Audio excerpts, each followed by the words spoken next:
Hello everyone, मैं उमेश पाल आप सभी विद्यार्थियों का आपके अपने परिवार टीचर्स वर्ल्ड में स्वागत करता हूं। सभी विद्यार्थियों को गुड इवनिंग, राधे राधे, जय श्री कृष्णा। आशा है कि आप सभी स्वस्थ और मस्त होंगे और राधा रानी की कृपा सभी विद्यार्थियों पर बनी होगी। हम लोग सीटेट जुलाई की प्रिपरेशंस कर रहे हैं। उसी सीक्वेंस में आज हम लोग बाल विकास का एक नया टॉपिक डिस्कस करने वाले हैं, जिसमें हम लोग कॉन्सेप्ट के साथ साथ कुछ महत्वपूर्ण प्रश्नों को भी करेंगे। ठीक है, और ये आपका टॉपिक है, मैं टॉपिक का नाम बता देता हूँ, जिसका नाम है आपका सामाजिक रचना के रूप में लिंग, जेंडर एज सोशल कंस्ट्रक्ट। ठीक है, इसके ये बार बार परीक्षा में आया भी बहुत बार पूछा गया है। और एक चीज़ और कि ऐसा है ही नहीं कि आपकी परीक्षा में इसमें से 2-3 क्वेश्चन से कहीं कम आ जाए। ठीक है, आज हम लोग जानने वाले हैं बहुत प्यारी प्यारी चीज़ें। आज हम लोग समझने वाले हैं कि किस तरीके से क्वेश्चंस एग्ज़ाम में यहाँ पे पूछे जाते हैं। मतलब एक सिंगल टॉपिक से अगर आपको 2 से 3 नंबर मिलता है और आपको 20 से 25 मिनट का समय लगता है, तो मुझे लगता है कि इससे आसान शिक्षा और क्या हो सकती है। ठीक है, चलिए स्टार्ट करते हैं अपने क्लास को। और सेशन अगर आपको पसंद आता है तो अपने सभी मित्रों में शेयर करना बिल्कुल मत भूलिएगा बेटा। ठीक है, और कमेंट्स और लाइक तो बिल्कुल भी नहीं भूलना है, वो तो करते ही रहने हैं, है ना। तो स्टार्ट करते हैं अपने क्लास को, जहाँ पर हम लोग आज पढ़ेंगे gender as a social construct. मैं एक छोटी सी बात बताना चाहूँगा कि जब मैं छोटा था, थोड़ा स्टोरी भी बताऊँगा, थोड़ी सी चीज़ों के बारे में आपको मैं बताना चाहूँगा। जब मैं छोटा था ना, तो जेंडर और सेक्स में पहली चीज़ तो फ़र्क जानता ही नहीं था। छोटा मतलब इतना भी छोटा नहीं था, है ना। मैं मान लूँ कि मैं 10th और इंटरमीडिएट के आसपास होऊंगा, तब मैं वही जानता था जो मुझे लगता है कि आज की पीढ़ी भी समझती होगी, है ना। Gender as a social construct, इसका जो नाम दिया गया है, इसका मतलब ये है कि जो जेंडर है, जो लिंग है, वो सोशल कंस्ट्रक्ट है, ना कि नेचर ने इसको बना के दिया हुआ है।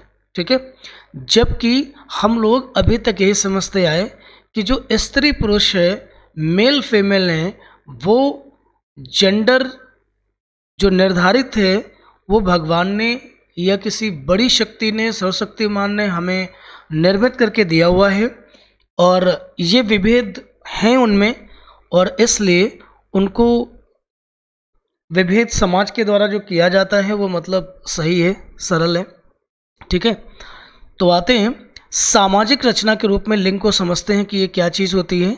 समाज की रचना दोनों लिंग, कौन से दोनों लिंग, स्त्री एवं पुरुष से होती है। बात समझ में आ रही होगी कि माता और पिता के बिना हम संभव नहीं थे, और हमारे से ही तो समाज निर्मित है। अकेले किसी एक से तो समाज की कल्पना भी नहीं करी जा सकती। बात तो सही है।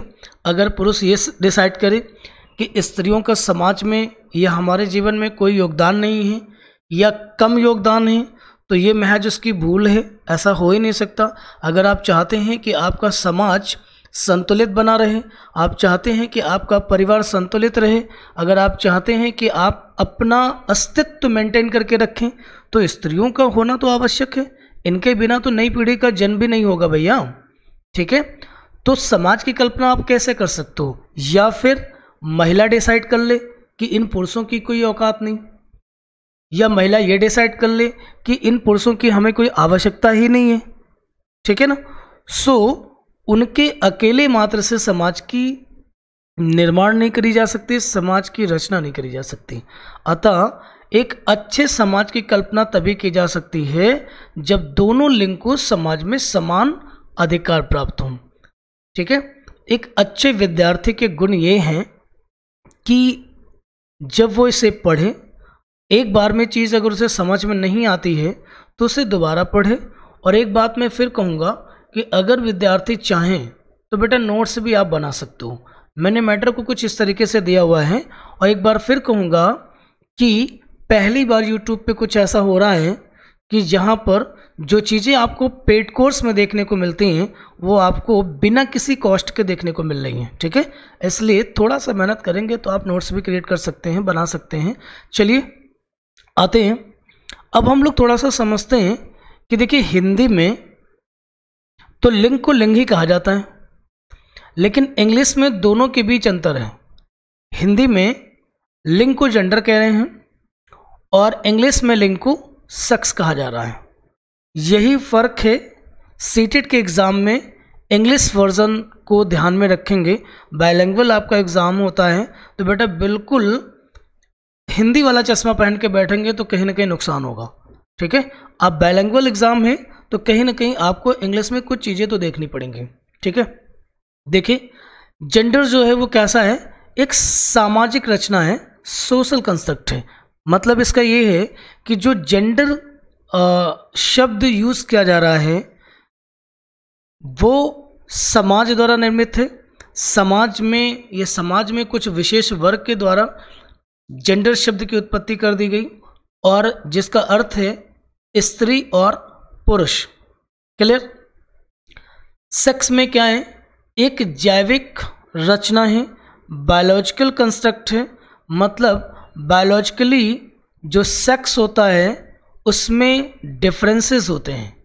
जेंडर के फॉर्म में स्त्री और पुरुष में, महिला और पुरुष में कोई भी अंतर नहीं होगा, लेकिन अगर हम बायोलॉजिकल कंस्ट्रक्ट में देखेंगे, अगर हम सेक्सुअल एस्पेक्ट में देखेंगे तो फिर दोनों के भी डिफरेंसेस हैं। क्या डिफरेंसेस हैं आप समझ लीजिएगा, मैं बता रहा हूँ। ठीक है, देखिएगा महिला और पुरुष के शरीर की बनावट में अंतर है। क्लियर?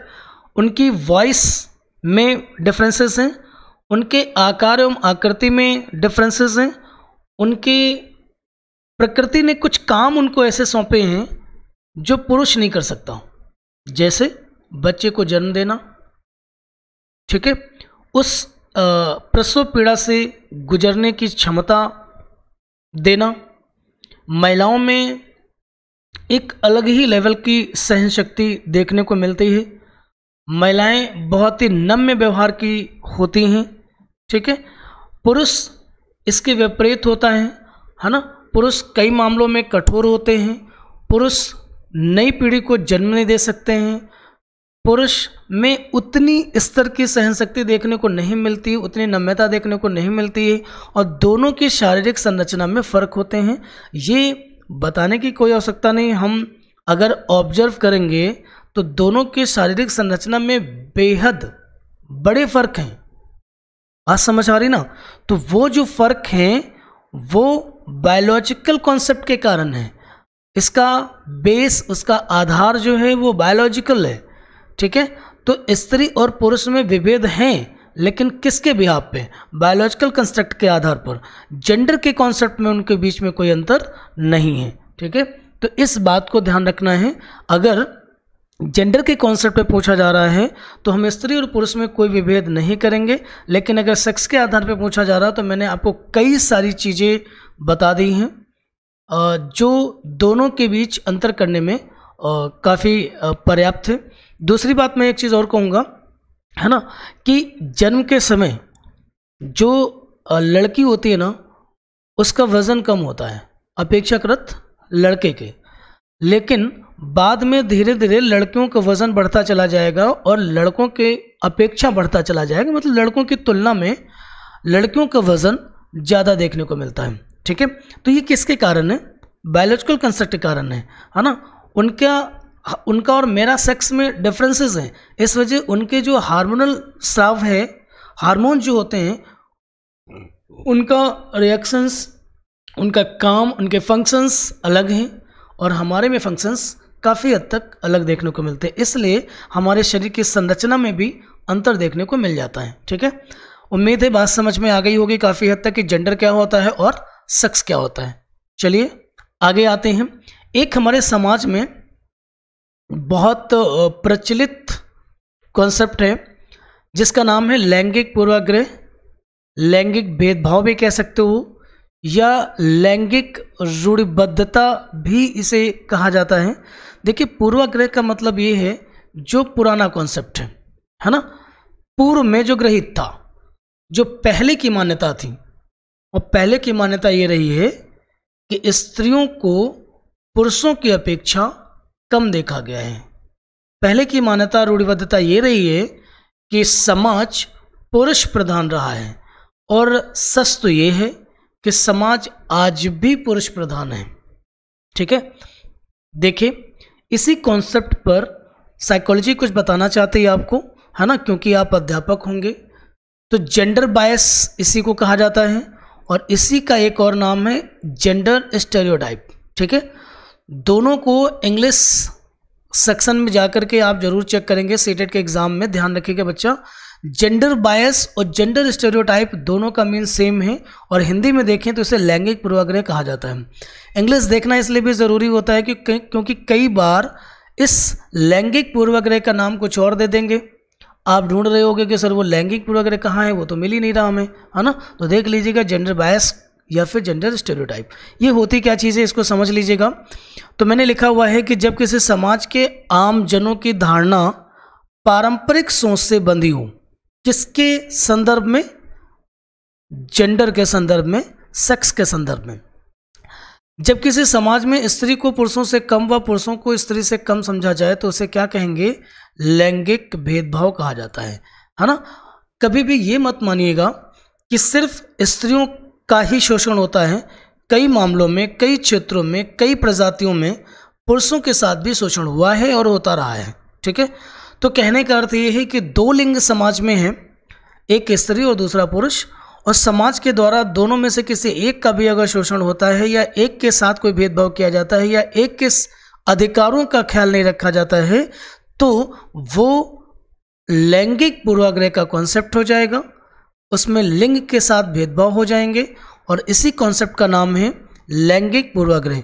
उम्मीद है आपको समझ आ गया होगा। अगर आप एक लाइन में देखना चाहें तो इसका अर्थ ये हो जाएगा कि स्त्री और पुरुष दोनों में से किसी एक के साथ अगर कोई भेदभाव होते हैं तो उसे हम क्या कहेंगे, लैंगिक भेदभाव कहेंगे। उम्मीद है बेटा समझ में आ गया होगा, और ये एग्जाम में बहुत ज़्यादा पूछा जाता है, समझ रहे हो ना आप। आइए जानते हैं कि लैंगिक भेदभाव के कारण क्या हैं। हम बात तो कर रहे हैं, लेकिन ऐसे कौन से पक्ष हैं, ऐसे कौन से रीज़न हैं जिसके कारण लिंग में भेदभाव हो रहे हैं। वैसे मोस्टली स्त्रियों के साथ ही भेदभाव होते आए हैं। कारण भी है कि समाज पितृसत्तात्मक रहा है, मतलब अग्रणी कौन रहा है, पिता। परिवार का मुखिया कौन रहा है, पिता। कुछ लोगों को लग रहा होगा कि यार हमारे घर में तो माता जी हैं, है ना, तो ऐसा मत समझिएगा कि माता जी हैं। फाइनली डिसीजन जो लेना होता है वो पिताजी को लेना होता है। और दूसरी बात, एक चीज़ को और भी कहूँगा, संभव है कि पिताजी इस सोच के साथ ना बंधे हों, इसलिए माताजी को उन्होंने बहुत सारे जिम्मेदारियां सौंप रखी हैं, है ना, या उनको या माताजी में लीडरशिप क्वालिटी है, इसलिए परिवार का नेतृत्व वो कर रही हैं। लेकिन अगर देखा जाए, आप घर से बाहर निकल के देखिए तो समाज में पुरुष प्रधान रहा है और है भी। अगर आप इतिहास उठा के देख लेंगे, ठीक है, तो पुरानी कहानियों में भी आपको देखने को मिल जाएगा कि सत्ता किसकी रही है, पुरुष की रही है। चलिए आते हैं, कारण जानते हैं कि क्या ऐसे विशेष कारण है जिसके कारण लिंग भेदभाव समाज में फैला हुआ है। पहला कारण है माता पिता की निरक्षरता, और दूसरा है परिवार की निर्धनता। दोनों कॉन्सेप्ट में आपको डिस्कस करने वाला हूँ। ये जो मैंने तस्वीर लगा रखी है उसको समझिएगा आप, ये कहीं ना कहीं आपको निर्धनता को भी रिप्रेजेंट कर रहा है और दूसरा निरक्षरता को भी रिप्रेजेंट कर रहा है। एक बात हमारी साइकोलॉजी में कही जाती है कि अगर कोई व्यक्ति शिक्षित है तो वो निर्धन नहीं होगा। समझ रहे हैं, दोनों का बहुत ही मिला जुला कॉन्सेप्ट है। और अगर कोई व्यक्ति निर्धन है तो संभावना है कि वो शिक्षित कम होगा अथवा नहीं होगा। जानते हो क्यों? क्योंकि सच्चाई हमारा विकास करती है। ठीक है, तो माता पिता की निरक्षरता क्या है? देखिए, जब कोई माता पिता निरक्षर होते हैं तो इसका अर्थ ये हो जाता है कि शिक्षा के प्रति उनकी जागरूकता कम है, और जब शिक्षा के प्रति उनकी जागरूकता कम होगी तो अपने परिवार के बच्चों को उनके अंदर शिक्षित करने की जो ललक होगी, जो चाह होगी, वो कम होगी। दूसरी बात है, शिक्षा को लेकर के जो भ्रम उनके दिमाग में होगा कि पढ़ेंगे लिखेंगे तो नौकरी मिले तो ठीक भी, और ना मिले तो इसका कोई अर्थ नहीं रह जाता फिर, है ना। अगर इतने लंबे समय तक हम 20 से 25 साल तक अगर हम पढ़ाई करेंगे, 30 साल तक पढ़ाई करेंगे, उस समय तक अगर हम कोई व्यापार करेंगे तो हमारे परिवार की ग्रोथ होगी, डेवलपमेंट होगा, संपत्ति इकट्ठा हो जाएगी, है ना। तो शिक्षा की महत्ता को कम जानते हैं, इस वजह से भी कई बार महिलाओं को पढ़ने लिखने से रोक लिया जाता है। ठीक है, क्योंकि हम शिक्षा के प्रति जागरूक नहीं होंगे। दूसरी बात जानते हो क्या है? परिवार की निर्धनता। बेटा परिवार की निर्धनता सबसे बड़ी जीवन के विकास में बाधा उत्पन्न करेगी। कारण जानते हो क्या है? कि जब कोई परिवार निर्धन होगा तो शिक्षा से जरूरी संसाधन, शिक्षा के लिए जरूरी संसाधन वो नहीं जुटा पाएंगे, बच्चों को अपने विद्यालय तक नहीं भेज पाएंगे, उनको पुस्तकें और बहुत सारी संसाधन जो शिक्षा से जुड़े हुए हैं वो नहीं दिला पाएंगे। इस कंडीशन में तो जानते हो क्या होता है? इस कंडीशन में अगर इन पेरेंट्स के पास मान लीजिए 2 बच्चे हैं, एक लड़का है और एक लड़की, तो जनरली होगा क्या कि लड़के को विद्यालय भेजा जाएगा क्योंकि वो कुलदीपक होगा, वो हमारे वंश की परंपरा को आगे बढ़ाएगा, उसका शिक्षित होना निरंतर ज़रूरी है। ठीक है। बेटी को स्कूल भेजने के लिए आड़े आ रहा है धन, ठीक, तो माता पिता दोनों खेतों पे काम करेंगे और बेटियां घर का काम काज संभाल लेगी, भोजन पका लेगी, अगर कोई घर अतिथि आता है तो उसे भी देख लेगी, घरेलू कामकाज कर लेगी। अच्छा, फाइनली इस बिटिया को किसी के घर जा करके करना तो यही है जिसको हम लोग कम शब्दों में एक लाइन में चौका चूल्ही यूज़ करते हैं, है ना। तो विवाह कर दिया जाएगा तो वो घर जाके उसको करना फाइनली यही है, तो क्यों ना उसका अभ्यास उसी क्षेत्र में सर्वाधिक हो। ठीक है। और हम धन जुटा पाएंगे जिससे भोजन और कपड़े आ जाएंगे, और बालक अगर बेटा अगर विद्यालय जाएगा, पढ़ लिख जाएगा, तो हमारे कुल की परंपरा को या हमारे कुल का विकास होगा। तो कहीं ना कहीं निर्धन परिवार अपने बेटियों को शिक्षित करने में असमर्थ हो रहे हैं, उनकी समझ इससे जुड़ी हुई है। इसलिए देखिए ना, बेटा और बेटी में क्या हो गया, यहाँ पे फर्क आ गए। उम्मीद है बात समझ में आ रही होगी। बेटा थोड़ा सा मैं टाइम लूँगा समझाने में, ठीक है, लेकिन समझना हमको ऐसे है कि फिर कभी बोलना नहीं है, बार बार किसी कॉन्सेप्ट को पढ़ना नहीं, एक बार सीखो समझो और एग्ज़ाम को फतेह करके आओ। ज़्यादा चिंता करने की कोई ज़रूरत नहीं है। अभी तक जिन विद्यार्थियों का एग्ज़ाम नहीं निकला है ना, जुड़ के देखिए बेटा, निकलना छोड़ दीजिए, इतना बढ़िया स्कोर करके आओगे तो रिजल्ट के बाद ही पता चलेगा। लेकिन ध्यान रखिएगा कि कॉन्सेप्ट को समझना बेहद ज़रूरी है। आज समय नहीं दोगे तो फिर कल आपका समय बहुत ज़्यादा खर्च होगा। पॉइंट नंबर 3 पे आते हैं। रीजन नंबर 3 है कि सामाजिक धार्मिक कारक भी बनते हैं और स्त्रियों का निम्न स्तर, दोनों को समझेंगे, है ना। देखिएगा, मैंने एक तस्वीर लगाई है, आप इस चीज़ को समझो और इस तस्वीर को देखिए मात्र नहीं, इसके भाव समझिए कि ये बेटी हमें, हमारे समाज को क्या मैसेज दे रही है, क्या कहना चाहती है, इसकी डिमांड क्या है, इसकी इच्छा क्या है, समझो। ठीक है। सामाजिक धार्मिक कारक क्या हैं? कुछ समाज और धर्म संस्कृति भी बेटियों को विद्यालय भेजने से रोकती है या उनमें बाधा बनती है। कारण, कुछ माता पिता अपने बच्चों को सह शिक्षा वाले विद्यालयों में अपनी बेटियों को दाखिला नहीं कराना चाहते। क्यों? सह शिक्षा समझ लो ना, को एजुकेशन की बात हो रही है, जहाँ पे लड़का लड़की दोनों साथ पढ़ते हों। अगर माना कि हमारी बेटियां किसी लड़के से बात कर लेगी या नोट्स मांग लेगी या साथ चली जाएगी स्कूल, तो समाज की दृष्टि जो है, दृष्टि है, निम्न देखती है, या उसके दिमाग में जो नेगेटिव थॉट्स आते हैं उसका वो सामना कैसे करेंगे। या बिटिया के संबंध में अगर किसी ने कुछ कहा तो उसके विवाह में अड़चन आना संभव है। ठीक है। तमाम ऐसी चीज़ें, तो कुछ माता पिता ऐसे विद्यालय नहीं भेजना चाहते जहाँ पे लड़का लड़की दोनों साथ पढ़ते हों, को एजुकेशन अरेंजमेंट हो, को एजुकेशन क्लास हो। तो एक चीज़ और समझ लो कि ऐसे विद्यालयों की संख्या भी बहुत कम है जहाँ पर सिर्फ लड़के अथवा सिर्फ लड़कियाँ पढ़ती हूँ। तो सिंपल सी बात है कि प्राइमरी या जूनियर या माध्यमिक शिक्षा के बाद उच्च शिक्षा के लिए बच्चों को या बेटियों को दूर दराज विद्यालयों तक नहीं भेजा गया और अंततः कुछ समय के बाद उनका विवाह कर दिया गया। आप समझ रहे ना कि बिटिया को समझा क्या जा रहा है, बच्चे पैदा करने की मशीन। आप समझ रहे हो ना, ये बहुत दुखद घटना है। अगर पुरुष सत्ता में है तो मुझे कोई ऐतराज़ नहीं इस पर, लेकिन जिसकी सत्ता हो अगर वो समाज में परिवर्तन नहीं लाएंगे तो फिर आपके सत्ता में होने का कोई अर्थ नहीं होता, आप अपना पुरुषार्थ खो रहे हैं। पुरुष होने का अर्थ यही है कि समाज में संतुलन बना के रखें, क्योंकि नेतृत्व तो आपके हाथों में है। ठीक है, उम्मीद है बात समझ में आ रही होगी। अब बात कर लेते हैं थोड़ा सा स्त्रियों का निम्न स्तर। तो मैं कहाँ से शुरू करूं इसके संबंध में?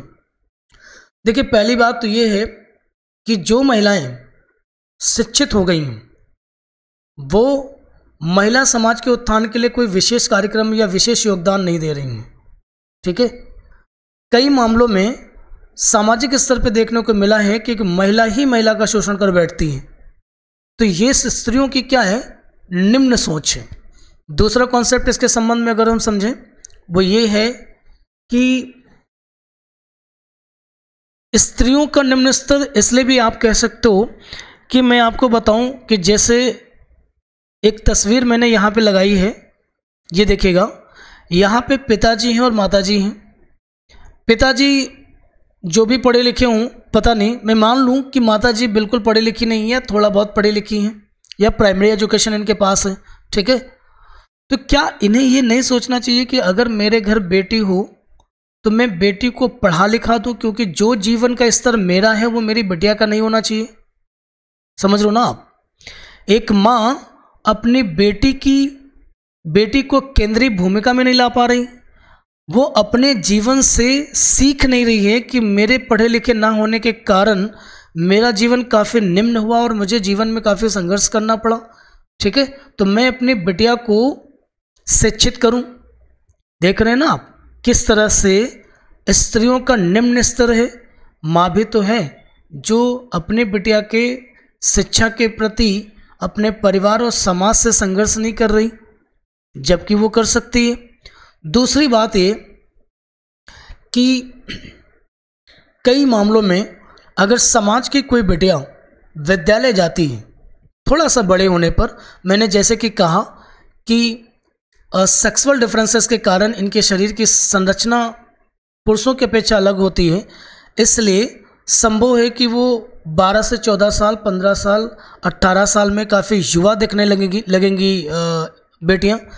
तो कई मामलों में महिलाएं जो समाज में बगल वाली आंटी जी होती हैं, ठीक है, इनको बड़ी समस्या होती है अगर हमारी बेटियां विद्यालय जाती है और विद्यालय गांव से कुछ दूर है, वो अकेले जाती है, किसी के साथ जाती है, समझ रहे ना।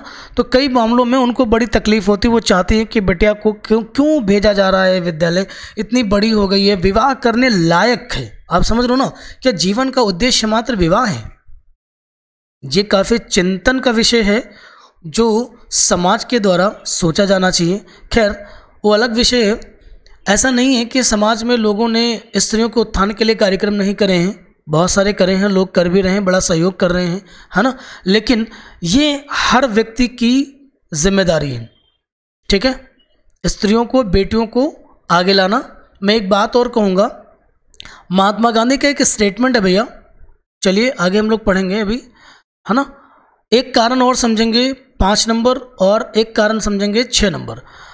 महात्मा गांधी का एक स्टेटमेंट में जिसके बारे में बात कर रहा था, महात्मा गांधी ने कहा था, ध्यान से सुनिएगा, बहुत काम की चीज़ है।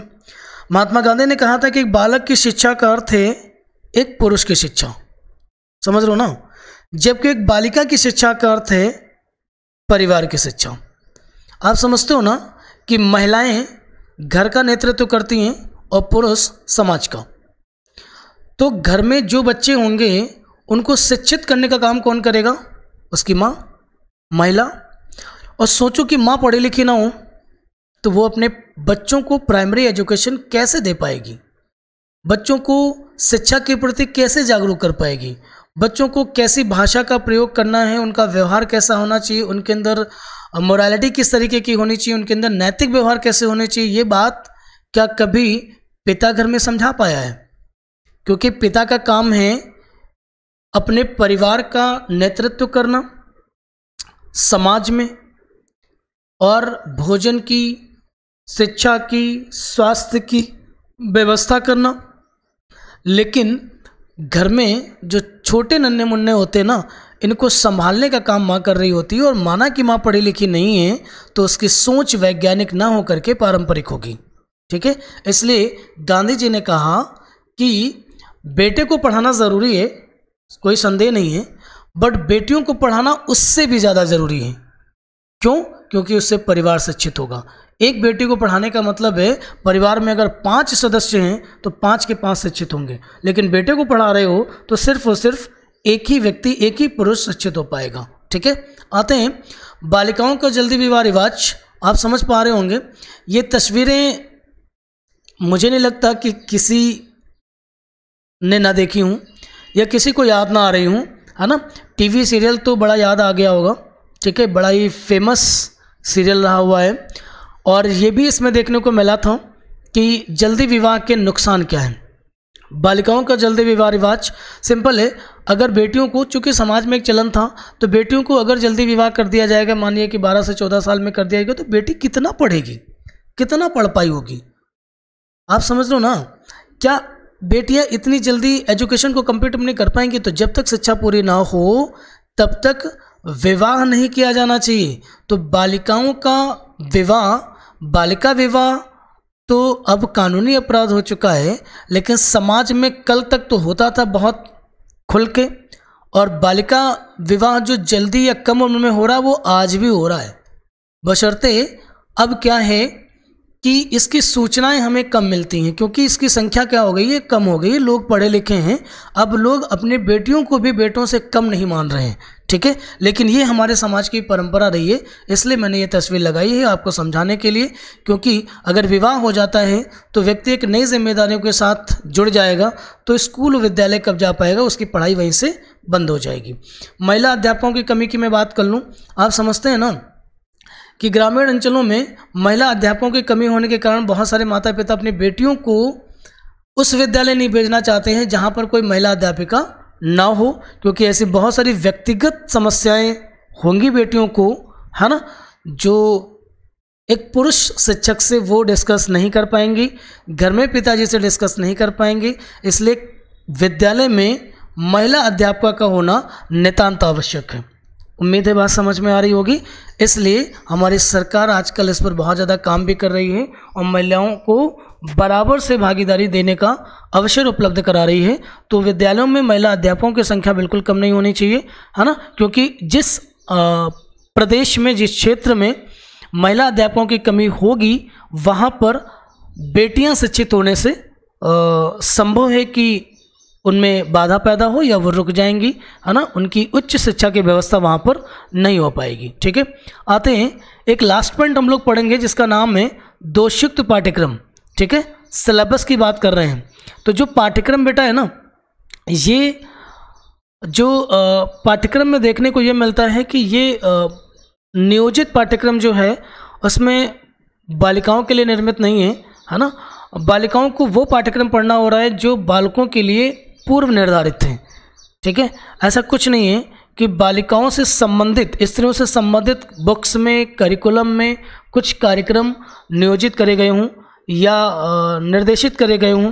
ठीक है, और दूसरी बात है कि किताबों में जो कथा और कहानियाँ भी मिलती हैं ना, वो मोस्टली पुरुषों से संबंधित होती हैं, महिलाओं से कम होती हैं, जिससे महिलाओं को प्रेरणा भी कम मिल पाती है, बेटियों को प्रेरणा कम मिल पाती है। दूसरी बात है कि पाठ्यक्रम उनके हिसाब का नहीं होता है। तो इसलिए कहा जाता है कि दोषयुक्त पाठ्यक्रम मतलब बेटियों को पढ़ाने के लिए, पढ़ने के लिए उत्साहित करने का, प्रेरित करने का सिलेबस में ऐसा कुछ भी नहीं होता है जिससे उनको पढ़ के, सीख के आनंद की प्राप्ति हो या रोजगार परख हो उनके लिए। ठीक है, तो उम्मीद है बात समझ में आई होगी यहाँ पर कि लिंग भेदभाव के कौन कौन से कारण होते हैं। सारी बातें समझ में आ गई होंगे बेटा। ठीक है, अब ये कॉन्सेप्ट आपका यहीं से कंप्लीट हो जाता है सामाजिक संरचना के रूप में लिंग।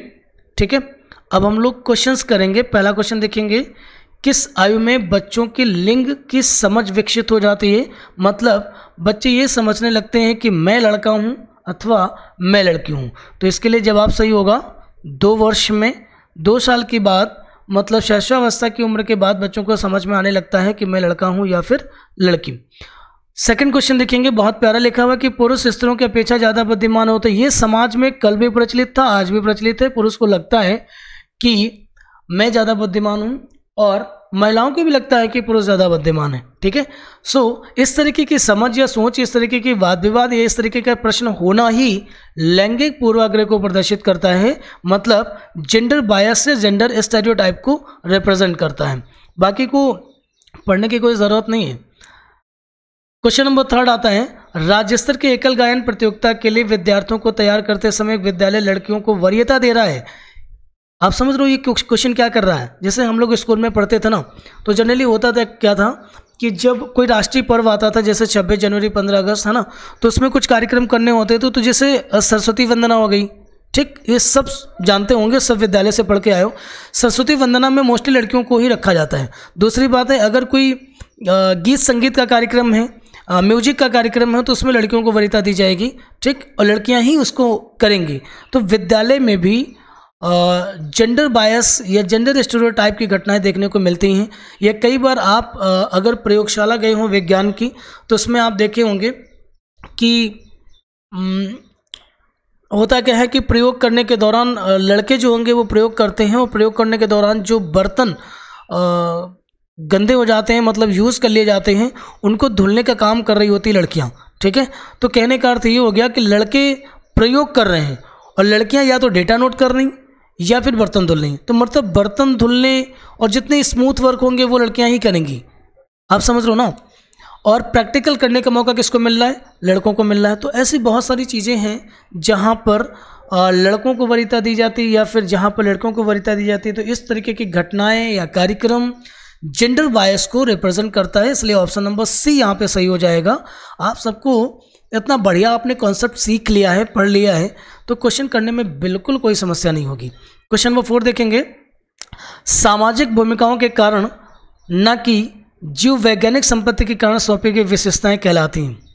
देखिए, सामाजिक भूमिकाओं के कारण न कि जीव वैज्ञानिक संपत्ति के कारण सौंपी गई विशेषताएं कहलाती हैं। कहने का अर्थ ये है कि जो बायोलॉजिकल कॉन्सेप्ट के कारण होता है उसकी बात नहीं हो रही, तो इसको कहेंगे जेंडर भूमिका भेदभाव, मतलब जेंडर बायस को रिप्रेजेंट किया जा रहा है।